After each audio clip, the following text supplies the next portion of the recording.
इस 10 दिवसीय कार्यशाला के इस व्याख्यान में विद्यालयी शिक्षा में भाषा की शक्ति एवं विविध सरोकार विषय अपनी बात रखने के लिए हमारे परम मित्र विद्वान शिक्षक डॉक्टर राजकुमार ने किया। मैं इस मंच इस विद्यालयी शिक्षा में भाषा की शक्ति और उसके विविध देंगे हम और करके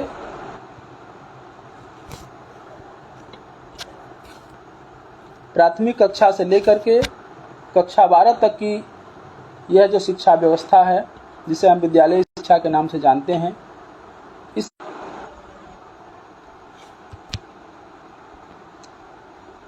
प्राचीन काल से लेकर के आधुनिक काल तक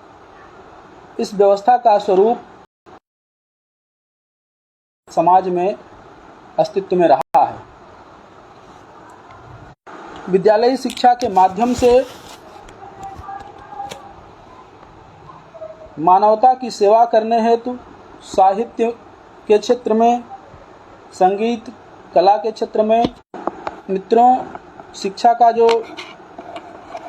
परम उद्देश्य है वह यह है कि जो हमारी भावी पीढ़ी है, जो हमारे बच्चे हैं, उनके भीतर विचारों और कर्म की स्वतंत्रता विकसित हो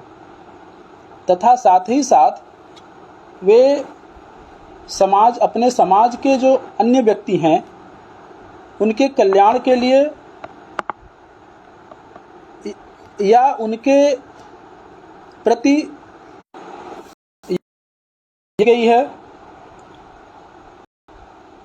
ताकि बच्चों में शारीरिक स्वास्थ्य के साथ साथ मानसिक विकास भी समान रूप से हो सके, अर्थात उत्तम स्वास्थ्य के साथ साथ सामाजिक सहयोग, सहनशीलता, अनुशासनता, अध्यापक अथवा जो पाठ्यक्रम का काम करती है, अर्थात विद्यार्थी शिक्षक और पाठ्यक्रम को मिलाने के लिए एक सेतु का काम करती है। यह उनके विद्यार्थियों के अवबोध का माध्यम का कार्य करती है। यह भाषा हमारी जितनी समर्थ होगी शिक्षण का कार्य हो, चाहे साहित्य सृजन करना हो अथवा शिक्षण का कार्य करना हो, दोनों में ही भाषा की भूमिका एक बराबर समान रूप से उपयोगी है, बराबर महत्व वाली है। अब भाषा की शक्ति को हम कैसे मापेंगे? भाषा चूंकि संप्रेषण का माध्यम है विद्यार्थी और अध्यापक के बीच में, अगर भाषा में होगी तभी शिक्षण कि वह भाषा अपने कार्य संपादन में कितनी समर्थ है, अर्थात हमारे हृदय में स्थित भावनाओं के अंश को झलकाने में बाहर हम इस पैमाने पर भाषा को देखेंगे, भाषा की शक्ति से परिचित हो सकेंगे। भाषा में जो बोधन शक्ति है वह दो तरीके से देखी जा सकती है। भाषा की किसी भी भाषा की शक्ति निर्धारित की जाती है और शिक्षण कार्य में भाषा के प्रति सजगता परम आवश्यक है। विशेषकर विद्यालयी शिक्षा में जब हम बच्चों को उस समय हम अपने भाषा के प्रति जितना सजग होंगे, हमारा विद्यार्थी भी उतना ही संवेदनशील और उतना ही योग्य तैयार होगा। भाषा के प्रति सजग रहते हैं तो उसमें भाषिक चेतना जिसे हम कहते हैं वह चाहे कोई वक्ता, शिक्षक हो, साहित्यकार हो, कोई भी हो, भी हैं, वो कहते हैं कि यदि हमारी वाग विभूति या व्यक्त वाणी का जो संचित भंडार ही साहित्य है तो सबसे पहले वह कैसा होना चाहिए। शिक्षा में भाषा का जो स्वरूप है वो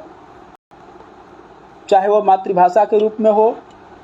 मातृभाषा में शिक्षण देने का काम करें हम, चाहे हमारी जो राजभाषा है उसमें शिक्षण देने का काम करें, चाहे संपर्क भाषा, चाहे कोई विदेशी भाषा हो, कोई भी भाषा वहाँ के स्थानीय रूप रंग को लिए हुए होंगे। उस क्षेत्र विशेष के शब्दों के द्वारा, अर्थात अगर हम मातृभाषा में विद्यार्थियों को शिक्षा दें तो वह सर्वाधिक उपयोगी होगी, क्योंकि उसको थोड़ा सा स्वाभाविक रुचि से हट करके कुछ अधिक परिश्रम करने की आवश्यकता पड़ेगी। यह जो भाषा शिक्षण है विद्यार्थियों में, सबसे पहले हम जो भाषा सिखाने का काम करेंगे, जिस भाषा में शिक्षा देते हों वह भाषा चाहे वह माध्यम के रूप में हो, चाहे वह एक विषय के रूप में हो, तो हम भाषा शिक्षण के तौर पर जब हम विद्यार्थियों को शिक्षा देंगे भाषा का, तो उन भाषा के 4 कौशलों को विद्यार्थियों के भीतर विकसित करने का काम करते हैं। लिखने का कौशल, इनके विकास के बाद हम लोगों को याद होगा कि अपने प्राथमिक कक्षाओं में भाषा के शिक्षण के तहत शुद्ध उच्चारण करने का अभ्यास कराया जाता था, और उसके बाद फिर कुछ ऐसे कार्य दिए जाते थे जो जिसमें हम अपने उस सीखी हुई भाषा का प्रयोग करते थे। इस तरह से इन 4 कौशलों का विकास करने पर भंडार कैसे विकसित होगा, हम विद्यार्थियों को उस भाषा के शब्दों से परिचित कैसे कराएंगे, तब फिर उस भाषा में जो 4 प्रकार के शब्द हैं उन शब्दों का ज्ञान देना हम उनका ज्ञान हम विद्यार्थियों को कराएंगे। उसके बाद तब विदेशी शब्दों के भंडार से हम परिचित कराएंगे, यानी कि तद्भव, तत्सम, देशी और विदेशी शब्दों के भंडार से जब हम विद्यार्थियों को परिचित कराएंगे तब जाकर के विद्यार्थियों का शब्द, और जब तक शब्द भंडार विद्यार्थियों में नहीं होगा वो किसी भी भाषा की संपूर्ण शक्ति से परिचित नहीं हो पाएंगे। तो हम उस भाषा, और फिर जो हमारी भाषा में विदेशी शब्द आए हुए हैं उन शब्दों की पृथकता को दिखा करके, पार्थक्य दिखा करके विद्यार्थियों के भीतर शब्दों की समझ हम विकसित करेंगे। इसके अलावा भाषा में अनेक ऐसे शब्द हैं, अनेक ऐसे भाव हैं जिनके लिए, एक भाव के लिए अनेक शब्द आते हैं।